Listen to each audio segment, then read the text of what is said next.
Buenas tardes, hermanos, paz y bien. Bienvenidos otro sábado a nuestra formación. Espero que estén muy bien, que estén disfrutando de sus familias y orando a Dios para que pronto podamos reencontrarnos con nuestra fraternidad.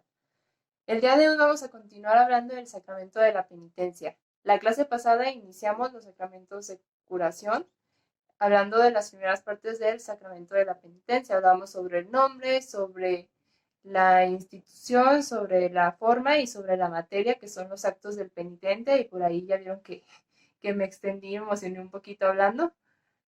Y el día de hoy pues vamos a continuar con los puntos que faltaron sobre este sacramento. El siguiente punto es el ministro. ¿Quién es el ministro del sacramento de la penitencia? Como dijimos, el sacramento de la penitencia es el sacramento a través del cual son perdonados a los bautizados los pecados que hayamos cometido, no son perdonados.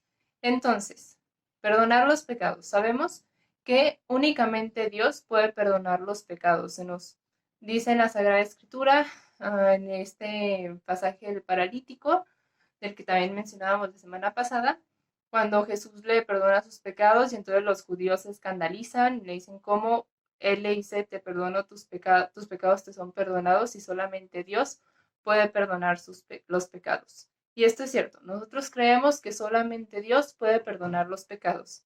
Sin embargo, Dios ha querido entregar a los apóstoles y a sus sucesores, que son los obispos y los sacerdotes, la facultad de poder perdonar los pecados y se las entrega en el pasaje de la institución que mencionamos también la semana pasada, cuando les dice a quienes les perdonen sus pecados les quedarán perdonados y a quienes no se los perdonen les quedarán sin perdonar. Entonces, sin sacerdotes no puede existir el sacramento de la penitencia, así como sin sacerdotes no puede existir el sacramento de la Eucaristía. Así que oremos por nuestros sacerdotes. Nos dice el Código de Derecho Canónico en el número, bueno, todos los números del canon 965 al canon 986 nos habla acerca del ministro de la penitencia. Y lo primero que nos dice en el 965 es que solo el sacerdote es ministro del sacramento de la penitencia. El primer punto para poder administrar el sacramento de la penitencia es que tiene que ser un sacerdote válidamente ordenado, un presbítero o un obispo que haya recibido válidamente el sacramento del orden sacerdotal.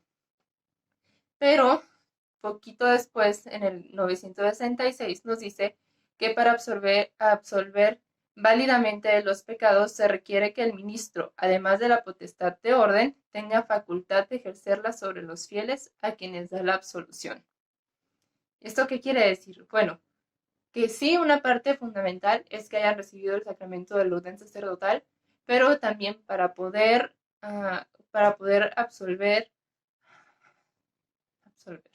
Sí, para poder dar la absolución necesitan tener la facultad de ejercer esa potestad de perdonar los pecados.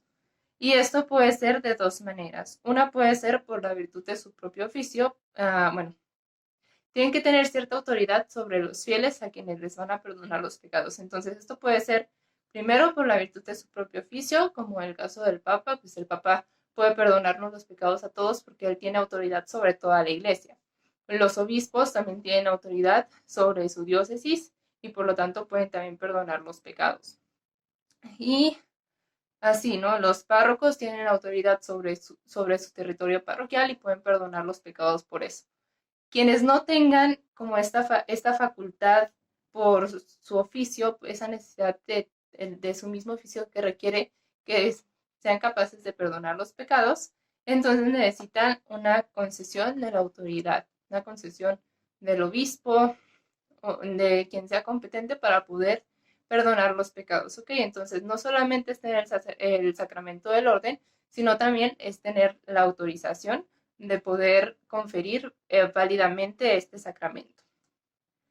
A menos que se trate de un penitente que esté en peligro de muerte. Cuando un penitente está en peligro de muerte, sabemos que esto hace excepciones en prácticamente todos los sacramentos, puede confesarlo cualquier sacerdote, aunque no tenga esta facultad para confesar, uh, sí, aunque no tenga esta facultad para confesar, si solamente tiene el sacramento del orden, pues cuando se trata de una persona que está en peligro de muerte, puede administrarle el sacramento de la penitencia válida y lícitamente. Esto incluso un sacerdote que le haya sido retirada su licencia de sacerdote, también puede dar el sacramento de la penitencia cuando se encuentra en peligro de muerte. ¿Por qué? Porque sabemos que la finalidad de todos los sacramentos es dar la salvación de las almas, es dar la salvación de nuestras almas. Entonces, por eso la mayoría de los sacramentos tienen sus excepciones cuando se trata de alguien que está en peligro de muerte, porque la prioridad es salvar el alma. Bien, ahora, no solo es esto, también todos los sacerdotes que tienen esta facultad de perdonar los pecados tienen muchas obligaciones. Los confesores tienen obligaciones sobre el penitente, porque el Código de Derecho Canónico también nos dice que el confesor tiene que ser a veces juez y a veces médico de las almas. Esa es la función de un confesor, al igual que lo es Dios, o sea, porque en la confesión es Dios mismo quien nos perdona los pecados a través de la figura del sacerdote. Entonces el sacerdote tiene que ser un digno representante de Dios. Por eso es que los confesores tienen ciertas obligaciones. Primero, los confesores tienen la obligación de estar preparados con ciencia, con prudencia y con santidad. ¿Qué quiere decir esto? Primero, ciencia. Los confesores, al igual que todos los sacerdotes, deben estar correctamente adoctrinados, deben conocer la doctrina del magisterio, la doctrina de la iglesia, para poder guiar a las almas que se acerquen con ellos a confesarse por ese camino de la recta doctrina. Entonces, primero tienen que conocer. Es por eso que todos los sacerdotes llevan una preparación especial, pues para que conozcan todo lo básico y lo no tan básico, todo sobre la doctrina cristiana y que puedan guiar rectamente a las almas, ¿no? Ortodoxamente. Después, con prudencia.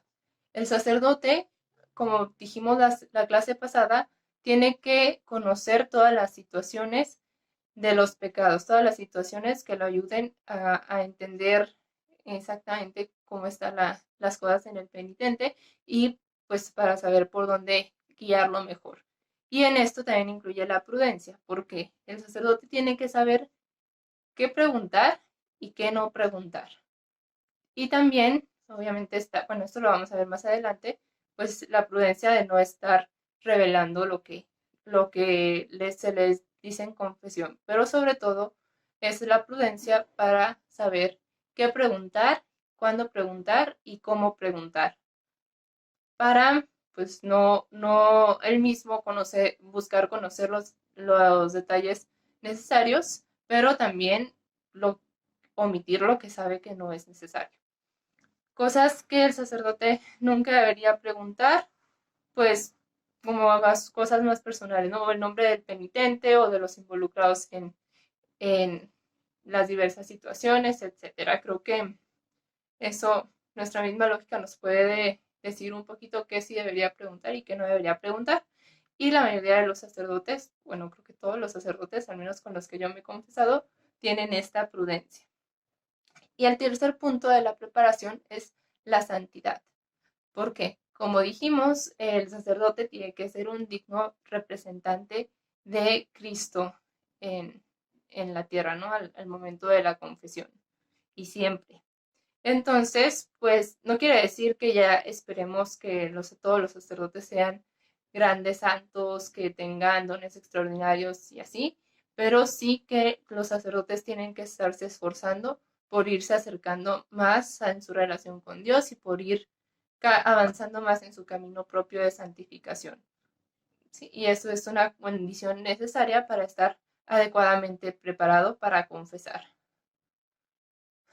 Ok, otras obligaciones que tienen, otra obligación que tienen es la obligación de oír las confesiones. Todo sacerdote que tenga fieles encomendados, como ya dijimos, los obispos o los párrocos que tienen no solo un territorio, sino que los fieles de ese territorio están pues encomendados a ellos, pues tienen la obligación de poner un horario, unos días y horarios establecidos para que los fieles puedan acercarse al sacramento de la penitencia. Entonces, ese es la siguiente de sus obligaciones, tener esa disponibilidad para oír confesiones, tener esa apertura, establecer horarios fijos para poner el sacramento al alcance de todos los fieles. Y de eso también nos habla el Código de Derecho Canónico, nos dice que todos los que por su oficio tienen encomendada la cura de almas están obligados a promover que se oigan en confesión a los fieles que están confiados y que lo pidan, otra vez. Todos los que por su oficio tienen encomendada la cura de almas están obligados a promover que se oiga en confesión a los fieles que les están encomendados y que lo pidan razonablemente, y a que se les dé la oportunidad de acercarse a la confesión individual en días y horas determinadas que les resulten asequibles. Si surge la necesidad, todo confesor está obligado a oír las confesiones de los fieles, y en peligro de muerte cualquier sacerdote. Okay, entonces volvemos a esta es la obligación, ¿no? La obligación de oír confesiones, de tener esa disponibilidad para que los fieles podamos acercarnos al sacramento de la penitencia. La tercera de las obligaciones, vamos a hablar de las actitudes que debe tener un confesor. ¿Qué actitudes debe tener? Bueno, debe tener la actitud de enseñar.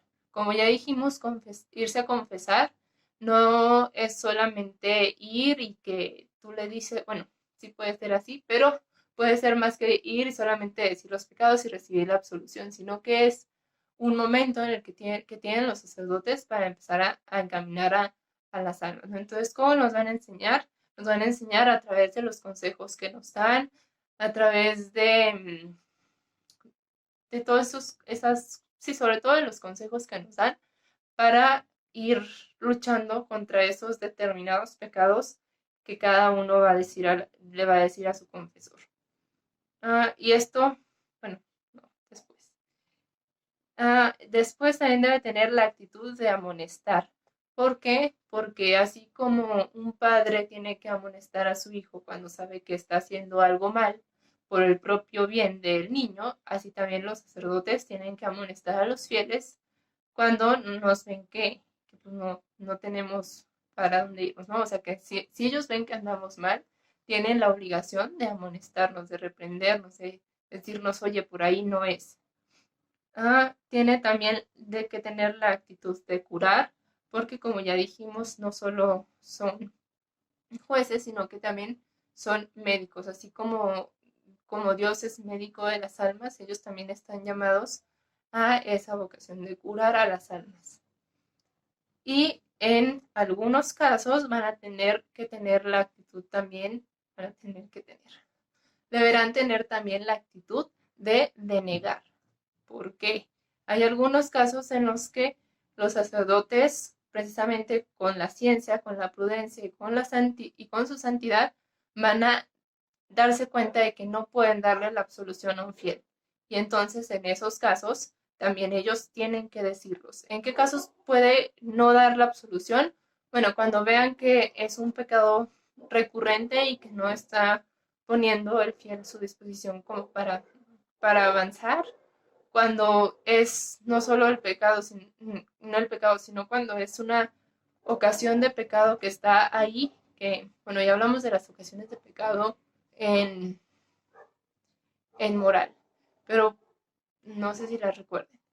Pero bueno, cuando es una ocasión de pecado que no es necesaria, de la que el fiel se podría alejar y que es próxima, que es una ocasión de pecado que seguramente lo va a llevar a pecar y no tiene la disposición de alejarse de esa ocasión de pecado, entonces también puede denegar la absolución. ¿Por qué? Porque el mismo penitente no está mostrando la contrición, que es pues la materia necesaria para este sacramento, ¿no? Si no tiene la contrición un fiel, no puede recibir la absolución. Entonces sí, el sacerdote durante el momento de la confesión se da cuenta de que falta esta verdadera contrición, entonces puede denegar. Y por último, en las obligaciones del confesor, como ya lo mencionaba hace rato, está el sigilo sacramental, que es que el sacerdote no puede revelar nada de lo que le haya dicho en confesión, de lo que se le haya dicho en confesión. Sería una falta grave si cualquier sacerdote revela algo que le fue dicho en confesión. Y esto también nos hace a nosotros tener la seguridad de que vamos, lo decimos y pues realmente ahí se queda. Bueno, eso es todo respecto al ministro. Ahora vamos a hablar sobre el sujeto de este sacramento. El sujeto es todo bautizado que haya cometido algún pecado mortal o venial. O sea, todos nosotros, todos los que somos bautizados, sí, que cometimos ya en algún momento de nuestra vida y que seguimos cometiendo pecados, ya sean mortales o veniales, somos sujetos que podemos acercarnos a este sacramento de la penitencia. Y nos dice el Código de Derecho Canónico en el canon 989 que todo fiel que haya llegado al uso de razón está obligado a confesar fielmente sus pecados graves al menos una vez al año. Todo fiel que haya llegado al uso de razón.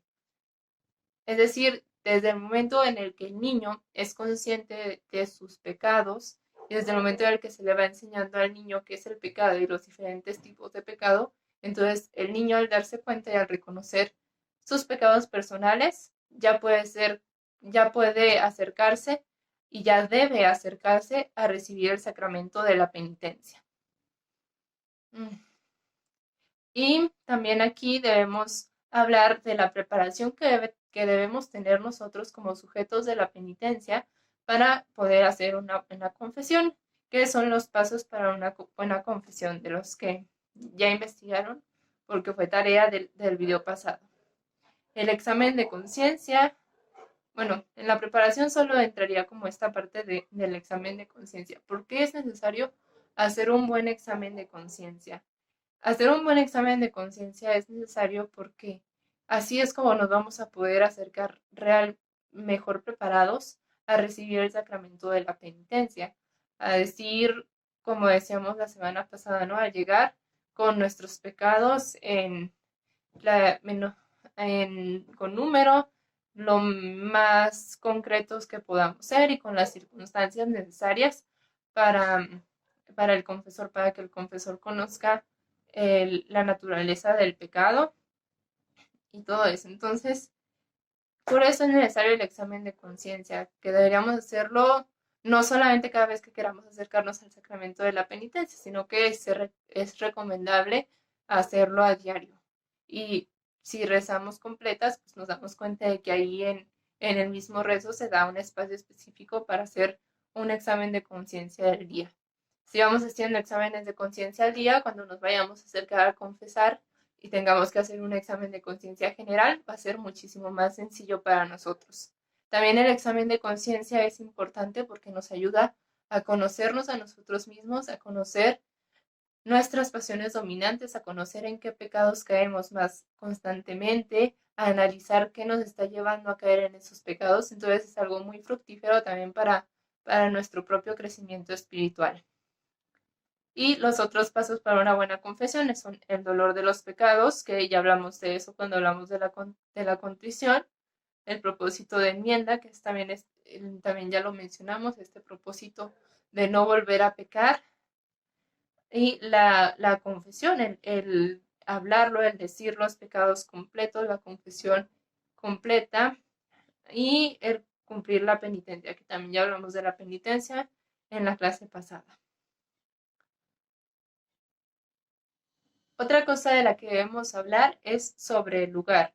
Nos dice el Código de Derecho Canónico que el lugar propio para oír confesiones es una iglesia u oratorio. Y en estos lugares vamos a encontrar casi siempre un lugar destinado, un espacio especialmente acondicionado para este sacramento, que son los confesionarios. También nos dice el Código de Derecho Canónico que no se deben oír confesiones fuera del confesionario si no es por causa justa.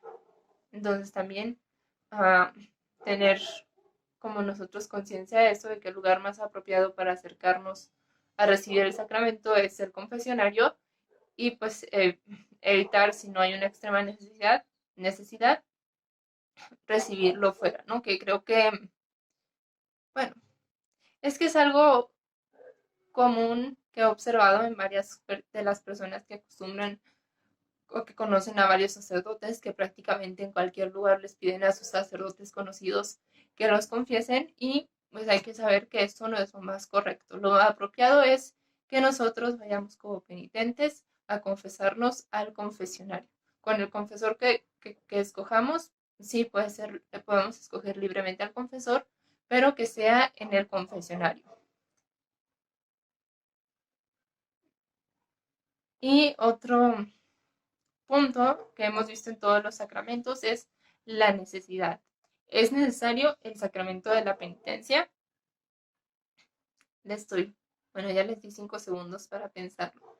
Y creo que esta respuesta debería ser obvia para todos nosotros que ya tenemos como un poquito más de conocimiento sobre los sacramentos, sobre la gracia y todo esto. Entonces, el sacramento de la penitencia es necesario para quienes han caído para quienes hemos caído en pecado mortal después del bautismo. Así, igual de necesario que el bautismo es para quienes todavía no lo han recibido, así la penitencia es un sacramento necesario para todos los que hemos caído en pecado mortal después de nuestro bautismo. ¿Por qué? Pues porque ya dijimos, ¿no? O sea, con el pecado mortal se pierde la gracia santificante, que es la que determina la salvación de nuestra alma, y la podemos recuperar a través del sacramento de la penitencia. Es por eso que el sacramento de la penitencia es absolutamente, sí, es necesario para todos los bautizados que hemos caído en pecado mortal después de nuestro bautismo. Y es necesario, aparte de que es uno de los sacramentos, de los mandamientos de la Iglesia, precisamente porque la Iglesia sabe que es un sacramento necesario, pues nos manda a confesarnos por lo menos una vez al año.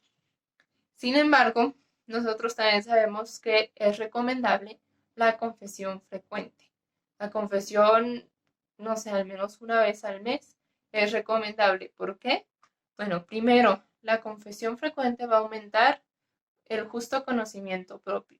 Lo que mencionábamos en el examen de conciencia, ¿no? Si cada vez que nos confesamos hacemos un examen de conciencia completo, entonces, mediante estarnos confesando frecuentemente, vamos a llegar a un mejor conocimiento de nosotros mismos, un mejor conocimiento de nuestras faltas, de nuestras debilidades y de cómo podemos ir avanzando en nuestro camino a la santidad. El conocimiento propio es fundamental para que podamos avanzar en nuestro camino a la santidad. Entonces, eso es lo primero para lo que nos ayuda una confesión frecuente.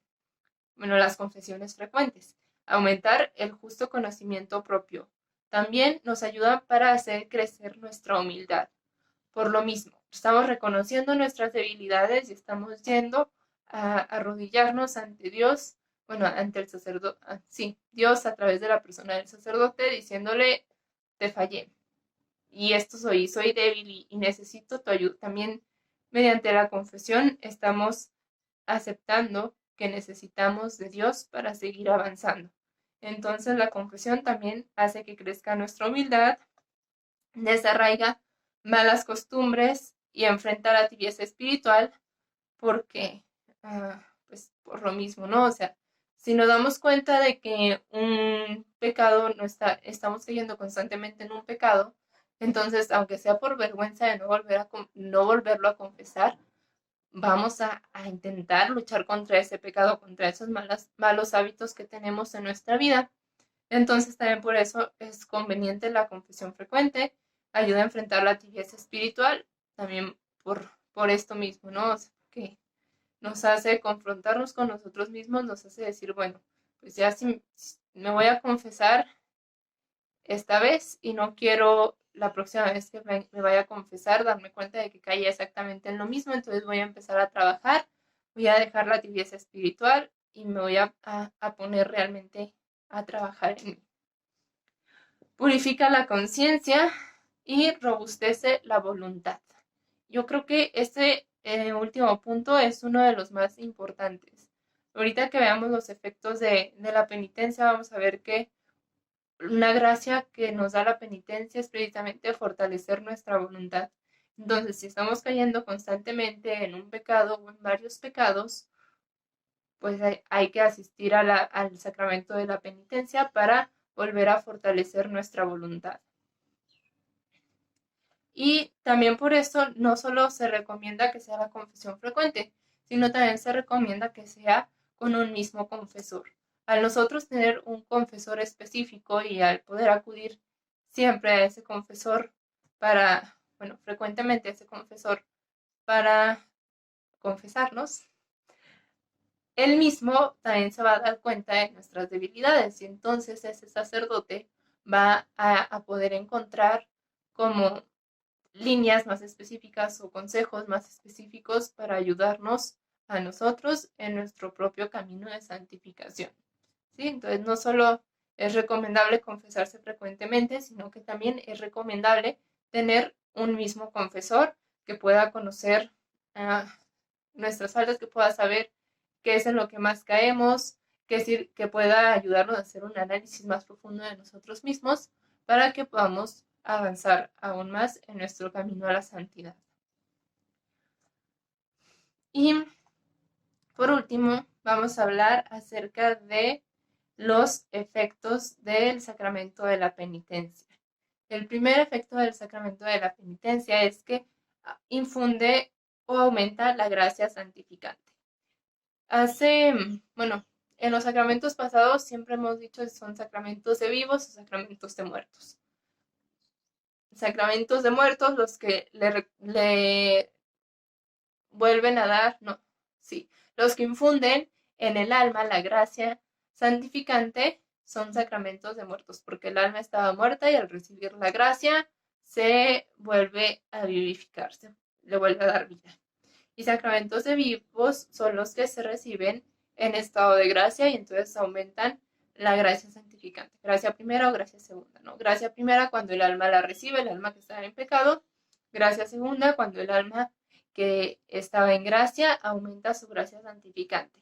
¿Qué pasa con el sacramento de la penitencia? El sacramento de la penitencia es el único de los 7 sacramentos que puede ser sacramento de muertos, pero también puede ser sacramento de vivos. ¿Por qué? Puede ser sacramento de muertos porque cuando pecamos mortalmente vamos a recibir la penitencia y volvemos a recibir en nuestra alma la gracia santificante. Entonces ahí el sacramento da la gracia primera. Pero puede ser también un sacramento de vivos porque no es necesario que tengamos un pecado mortal para acercarnos a la penitencia. Como ya vimos también en la clase pasada, podemos ir a confesar pecados veniales o incluso pecados mortales cometidos ya confesados. Entonces, en este caso es el alma que va en estado de gracia, que va a recibir el sacramento de la penitencia y entonces el sacramento aumenta la gracia santificante y ahí nos da la gracia segunda. Sí, es el único de los 7 sacramentos que puede dar la gracia santificante y también puede aumentar la gracia santificante cuando se recibe en gracia. Después, el segundo efecto de este sacramento es que perdona los pecados, la pena eterna y la pena temporal. La pena temporal puede perdonarla total o parcialmente. También de esto ya hablamos un poquito la semana pasada, la clase pasada. Perdona los pecados, perdona la culpa, esa mancha que el pecado deja en nuestra alma, perdona la pena eterna en el caso de los pecados mortales, que es el que merezcamos el infierno, entonces hace que dejemos de merecer el infierno y volvamos a merecer el cielo por gracia de Dios, y perdona la pena temporal, ya sea total o parcialmente, que es también el castigo temporal en el purgatorio que todos tenemos que pasar para terminar de purificar nuestra alma para que pueda llegar a Dios. El tercer efecto del sacramento de la penitencia es que restituye las virtudes y los méritos. Cuando hablamos de gracia, mencionamos que el alma que no tiene la gracia santificante no puede tener méritos sobrenaturales. Entonces, ya que el sacramento de la penitencia nos regresa la gracia santificante, entonces también a través de este sacramento volvemos a ser capaces de hacer méritos sobrenaturales y restituye las virtudes también. ¿Por qué? Porque lo contrario a las virtudes son los vicios, son los pecados. Entonces, al perdonar los pecados, el sacramento de la penitencia también va a restituir en nosotros la virtud y va a hacer que se nos haga muchísimo más fácil el seguir practicando las virtudes. Porque, bueno, no sé si han escuchado esa analogía de que tanto los pecados como las virtudes van siempre de la mano. Entonces, como un pecado te va a llevar a otro pecado y a otro pecado y a otro pecado, una virtud te va a llevar a otra y a otra y a otra y a otra. Y pecado y virtud son contrarios. El alma que está en pecado va a tender más hacia el pecado que hacia la virtud, y el alma que no está en pecado va a tender más hacia las virtudes que hacia el pecado. También por eso es importante estar en gracia. El cuarto efecto es la gracia sacramental, la gracia específica de este sacramento, que es el fortalecimiento de nuestra voluntad para luchar contra el pecado. Lo que ya mencionábamos hace rato, que también por eso es fundamental buscar frecuentemente este sacramento. Y por último, este sacramento nos reconcilia con la Iglesia. También la clase pasada mencionábamos que no hay ningún pecado que sea estrictamente personal. Todos los pecados todos los pecados que nosotros cometemos afectan a toda la Iglesia por la comunión que hay, porque somos un mismo cuerpo, el cuerpo místico de Cristo. Entonces, lo que hace uno nos afecta a todos. Y pues por eso que el pecado no solo hiere nuestra relación con Dios, también hiere nuestra relación con la Iglesia. Y entonces este sacramento nos reconcilia con la Iglesia. Y bueno, por último, lo voy a mencionar solo brevemente. Otro punto que se relaciona con este sacramento son las indulgencias. Sabemos que las indulgencias son regalos por los cuales nos es perdonada parcial o totalmente la pena temporal.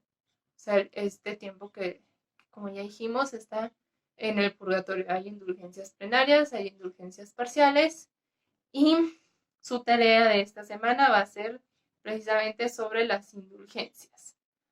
¿Qué condiciones se necesita para ganar una indulgencia? Y algunos actos de piedad que ustedes conozcan que nos den indulgencias, ya sean plenarias o parciales. Con esto, hermanos, terminamos el sacramento de la penitencia. Espero que les haya gustado, que sea de provecho para su alma. Y bueno, ya saben que cualquier duda, aclaración, comentario, chiste, anécdota, pueden decirme. Tienen todos mi contacto. Y pues vamos a hacer la oración final. En el nombre del Padre, y del Hijo, y del Espíritu Santo. Amén. Te damos gracias, Señor, por todos los bienes recibidos de tu generosidad, a ti que vives y reinas por los siglos de los siglos. Amén. Oh alto y glorioso Dios, ilumina las tinieblas de mi corazón. Dame fe recta, esperanza cierta y caridad perfecta. Sentido y conocimiento, Señor, para que cumpla tu santo y veraz mandamiento. Amén. Dulce Madre, no te alejes, tú viste de mí no partes. Ven conmigo a todas partes y sola nunca me dejes. Y ya que me proteges tanto como verdadera Madre, haz que me bendiga el Padre, y el Hijo, y el Espíritu Santo. Amén. San Francisco y Santa Clara de Asís, rogad por nosotros. Santa Virgen de Zapopan, ruega por nosotros. Paz y bien, hermanos.